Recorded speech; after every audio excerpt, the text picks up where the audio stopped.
बच्चों की career guidance में कि उनको किस फील्ड में जाना चाहिए, किस प्रोफेशन में जाना चाहिए, उस हवाले से उनके जो पेरेंट्स होते हैं वो बड़ा एक अहम रोल प्ले करते हैं। उन पेरेंट्स के पास विजडम होती है, उनके पास ज़िंदगी का एक एक्सपीरियंस होता है, जिसकी वजह से वो बच्चों के लिए बड़े हेल्पफुल साबित होते हैं। लेकिन जैसा कि आप जानते हैं कि आज की दुनिया बदल चुकी है। पहले किसी ज़माने में बहुत कम प्रोफेशन थे, 4 या 5 प्रोफेशन थे, और बड़ा आसान था कि बच्चा उसी फील्ड में चला जाता था जिसमें उसके पेरेंट्स हैं। लेकिन आज हज़ारों प्रोफेशंस हैं, तो विजडम और एक्सपीरियंस के साथ साथ पेरेंट्स के पास जो इन्फॉर्म डिसीजन उन्होंने लेना है, उसके लिए उन्हें खुद को एजुकेट भी करना है। तो इस सेशन में हम बात करेंगे कि पेरेंट्स कौन सी गलतियां करते हैं और उन्हें किन बातों का ख्याल रखना है ताकि वो अपने बच्चों को बेहतर तरीके से गाइड कर सकें। तो सबसे पहले पेरेंट्स ने अपने आप को एजुकेट करना है। कुछ ऐसे कंसेप्ट्स हैं जो उनको अपने माइंड से निकालने हैं ताकि वो अपने बच्चों को बेहतर गाइड कर सकें।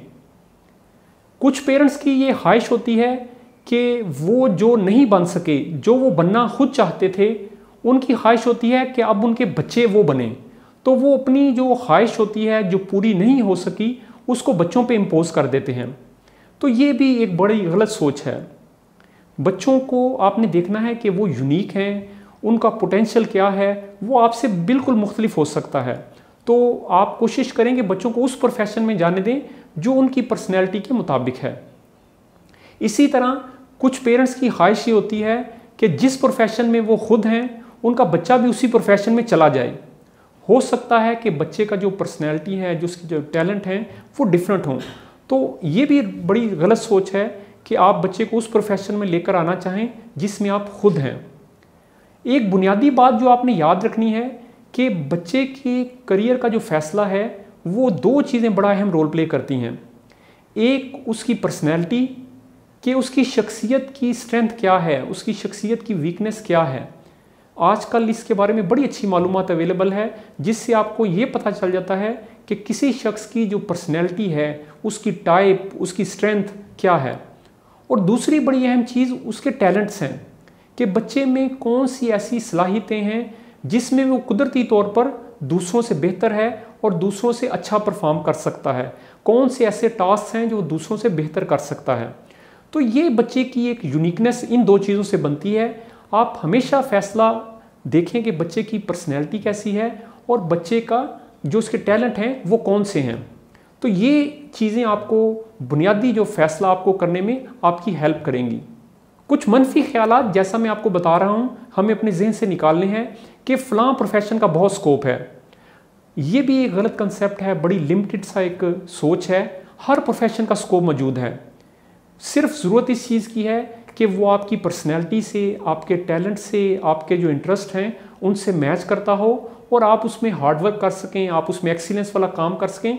तो ये चीज़ें भी दुनिया इसको बहुत पीछे छोड़ चुकी कि फ़लाँ का स्कोप है और फ़लाँ चीज़ का स्कोप नहीं। अच्छा, इसी तरह हमारा ये ख्याल होता है कि फ़लाँ जो प्रोफेशन है उसमें बड़ी सैचुरेशन है, अब इसमें नहीं जाना चाहिए।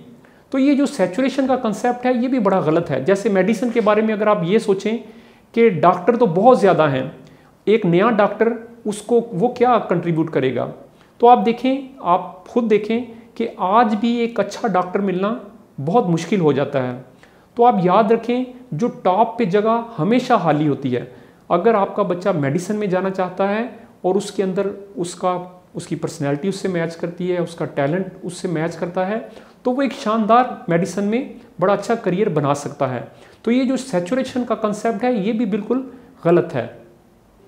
इसी तरह किसी सब्जेक्ट के बारे में ये सोचना कि इसका कोई स्कोप नहीं, जैसे लैंग्वेज के या आर्ट्स के सब्जेक्ट्स हैं, इनके बारे में ये कहना कि इनका कोई स्कोप नहीं, ये भी गलत बात है। अगर आप देखेंगे कि अगर आप लैंग्वेज में हैं या आर्ट्स में हैं, लेकिन आप बड़े ज़बरदस्त हैं उसमें, आप उसमें एक्सपर्ट हैं, आप उसमें माहिर हैं, तो आपकी डिमांड होगी। तो ये हमारा कंसेप्ट भी बड़ा गलत है कि फ़लाँ चीज़ का स्कोप नहीं और फ़लाँ चीज़ का स्कोप है। स्कोप जब आप उस पर मेहनत करते हैं, जब आप उसमें एक्सपर्ट बनते हैं, तो इस चीज़ का स्कोप मौजूद होता है। इसी तरह एक और कंसेप्ट है कि कहा जाता है कि जो वकील का बेटा है उसके लिए वकील बनना आसान होता है, डॉक्टर का बेटा उसके लिए डॉक्टर बनना आसान होता है। तो हम ये सोचते हैं कि उसको ये एडवांटेज मिलेगा तो ये भी एक नेगेटिव सोच है। अगर किसी के पेरेंट्स उस फील्ड में नहीं जिसमें वो खुद जाना चाहता है तो कोई मसला नहीं, वो उसमें नाम पैदा कर सकता है, उसमें एक्सेल कर सकता है। तो ये भी बड़ी लिमिटेड सोच है, हमें बच्चों को ये सोच भी ट्रांसफ़र नहीं करनी। एक चीज़ जो आपने बच्चों को सिखानी है कि सिर्फ नंबर लेना कामयाबी नहीं, बच्चों को अपने आप को एक्सप्लोर करना है, अपनी पर्सनैलिटी को जानना है। और इसके लिए जो सबसे अच्छा काम पेरेंट्स कर सकते हैं वो ये है कि उनको सॉफ्ट स्किल्स की तरफ लेकर आएँ। सॉफ्ट स्किल्स से मुराद ये है कि बच्चे अपने एटीट्यूड पे काम कर सकें, बच्चे अपनी इमोशनल वेलबींग पे काम कर सकें, वो स्ट्रेस का मुकाबला कर सकें, वो खुश रह सकें, वो दोस्त बना सकें। तो ये सारी चीज़ें सॉफ्ट स्किल्स में आती हैं। आज की दुनिया में IQ से ज़्यादा EQ इम्पॉर्टेंट है कि बच्चा इमोशनल कैसा है, इमोशनल उसका कोशेंट क्या है। तो आप याद रखें, आज की दुनिया में कामयाबी के लिए इमोशनल जहानत भी बड़ी ज़रूरी है और बच्चे को आपने ये जो इमोशनल वेलबींग है उसकी तरफ भी लेकर आना है। सिर्फ नंबरों तक उसको महदूद ना रखें। तो आप उसको इस तरह की किताबें पढ़ने के लिए दे सकते हैं, इस तरह की वर्कशॉप्स दे सकते हैं जिससे वो अपनी सॉफ्ट स्किल्स को बेहतर बनाएं। कम्युनिकेशन कैसे करनी है, प्रेजेंटेशन कैसे बेहतर बनानी है, ये सब कुछ सॉफ्ट स्किल्स में आएगा। इसी तरह बच्चों को ये सिखाएं कि डिग्री जो है वो कोई भी, जैसे BS की या अंडर ग्रेजुएट की डिग्री है, वो उसको सिर्फ इसके साथ महदूद ना करें कि इसका जॉब प्रॉस्पेक्ट्स क्या हैं, कि इससे जॉब को, इस डिग्री से ये जॉब्स मिल जाएंगी, इससे बिल्कुल नहीं मिलेंगी। तो बच्चों को ये सिखाएं कि बिल्कुल इस तरह चीज़ों को जॉब प्रॉस्पेक्ट्स के साथ नथी मत करें। ये जो डिग्री होती है अंडर ग्रेजुएट की, इसका बुनियादी मकसद ये होता है आपके जहन को खोलना। इसमें आप बेसिकली ये सीखते हैं कि हाउ टू लर्न, कैसे सीखना है, जो नई तब्दीलियाँ आती हैं उनके साथ कैसे चलना है, अपनी आर्गूमेंट को लॉजिकल तरीके से कैसे पेश करना है, डिबेट कैसे करनी है और अपने जहन को क्लियर कैसे सोचना है। ये सारी चीज़ें डिग्री का मकसद होता है। और डिग्री का मकसद ये भी है कि आपकी जो पूरी पर्सनैलिटी है उसको डेवलप होने का मौका मिले। तो बच्चों को डिग्री के बारे में ये बताएं कि डिग्री जो है इसमें आपने अपनी पर्सनैलिटी को डेवलप करना है। क्योंकि ये देखें कि जो अभी आप सोच रहे हैं कि फ़लाँ जॉब्स जो हैं मार्केट में होंगी 4 साल बाद, 5 साल बाद, तो दुनिया और इकॉनमी बड़ी तेज़ी से बदल जाती है। सिर्फ वही लोग कामयाब होंगे जिन्होंने ये सीखा है कि कैसे नई लर्निंग हासिल करनी है, कैसे वक्त के साथ बदलना है, जिनके पास क्लियर थिंकिंग होगी, जिनके पास तब्दीली का सामना करने के लिए नॉलेज होगा। तो आप कोशिश करें डिग्री को, बच्चों को बताएं कि डिग्री को इस नज़र से देखें कि उन्होंने अपनी पर्सनैलिटी को ग्रूमिंग के लिए इस डिग्री में वो आए हैं। जैसा मैंने आपको बताया कि बच्चों को सिर्फ नंबरों तक महदूद ना रखें, उनको स्पोर्ट्स की तरफ भी लेकर आएँ, उनको कम्युनिटी सर्विस की तरफ लेकर आएँ कि वो सोसाइटी के लिए कुछ वॉलंटियर कर सकें, कोई काज हो, कोई मिशन हो जिसमें सोसाइटी को वो कंट्रीब्यूट कर सकें। तो बच्चों को शुरू से ही इस तरह कम्युनिटी सर्विस की तरफ लेकर आएँ कि वो समाजी भलाई का कोई काम कर सकें। इस तरीके से भी उनको अपनी पर्सनैलिटी को जानने का मौका मिलेगा, अपने टैलेंट्स को डिस्कवर करने का मौका मिलेगा। तो आप उनके लिए जो सबसे बेहतरीन काम कर सकते हैं, उनको कम्युनिटी सर्विस की तरफ लेकर आएँ। वो सोसाइटी के लिए सोचें कि कैसे वो सोसाइटी के लिए वॉलंटियर कर सकते हैं, मुफीद बन सकते हैं। वो कोई भी काम हो सकता है, जैसे प्लांट्स के हवाले से कोई मुहिम हो सकती है, ब्लड डोनेशन के हवाले से कोई काम हो सकता है, समाजी भलाई का कोई भी काम। कोशिश करें कि बच्चे उस तरफ भी आएँ।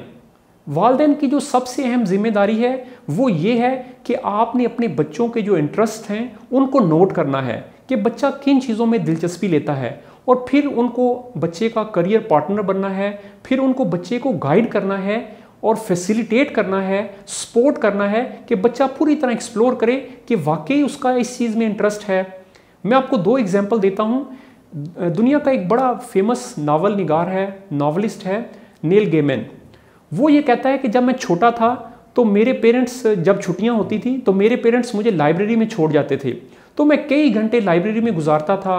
वहाँ पे मैं किताबें पढ़ता था, भूतों की, चुड़ैलों की, जादूगरों की, इस तरह की मैं रॉकेट के बारे में और साइंस की कहानियाँ, साइंस फिक्शन की कहानियाँ। तो मेरा वो वक्त उधर काफ़ी घंटे मेरे गुजरते थे और वो मेरी शख्सियत की डेवलपमेंट में उस वक्त ने बड़ा अहम रोल प्ले किया। और आज वो बहुत बड़ा नावल नगार है और वो इसका क्रेडिट अपने पेरेंट्स को देता है कि कैसे उन्होंने लाइब्रेरी और किताब की अहमियत उसके जहन में डाली। इसी तरह एक बड़ा अच्छा साइंसदान है जिसने बड़ी ज़बरदस्त किताब लिखी ब्रेन रूल्स के नाम से, जॉन मेडिना। वो ये कहता है कि जब मैं छोटा था तो मैंने अपने वालिदैन से कहा कि मुझे डायनासोर में इंटरेस्ट है। तो उन्होंने मेरी दिलचस्पी को देखते हुए घर का पूरा नक्शा बदल दिया। उन्होंने घर की दीवारों पे डायनासोर की तस्वीरें लगा दी। हम उसी के बारे में बात करते थे कि वो आवाज़ें कैसे निकालता है, वो खाता क्या है। तो पूरे घर में एक माहौल उसी तरह का बन गया। अच्छा, कुछ अरसे बाद वो कहता है कि मेरी जो दिलचस्पी थी वो स्पेस में और प्लैनेट्स में हो गई। तो मेरी वालदा जैसे इस बात को सुनने का इंतज़ार ही कर रही थी, उन्होंने पूरे घर को फिर एक दफ़ा बदल दिया और उन्होंने दरो दीवार पर हर जगह प्लैनेट्स की तस्वीरें और स्पेस के हवाले से चीज़ें लगा दी।